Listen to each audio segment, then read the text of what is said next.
எஜமானரின் நாயை அடித்தே கொன்ற மியான்மர் நாட்டு வீட்டுப் பணிப்பெண் மிருக வதைக்காக ஒரு வழியாக சிங்கப்பூர் நீதிமன்றத்தில் நிறுத்தப்பட்டார்.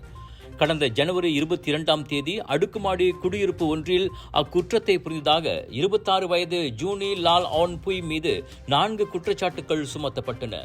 13 வயது பூடல் ரக நாயான பாய் அப்பெண் கடும் சித்திரவதைக்கு ஆளாக்கியுள்ளார். நாயின் கழுத்தை பிடித்து இழுத்தது, தரையில் அடித்தது, தலையில் பலம் கொண்டு தாக்கியது என மனிதாபிமானம் இல்லாமல் அவர் நடந்து கொண்டுள்ளார். எல்லாவற்றுக்கும் மேலாக நாயை கொளுத்தும் வெயிலில் நாயை கட்டி தொங்க போட்டும் அவர் வேடிக்கை பார்த்துள்ளார்.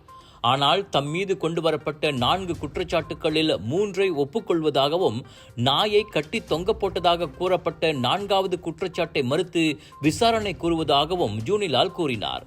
அதை செய்ய சொன்னது தனது எஜமானர்தான் என அவர் கூறியது பரபரப்பை ஏற்படுத்தியது. வழக்கறிஞரை வைக்காமல் தன் சார்பில் அவரே வாதாடுகிறார்.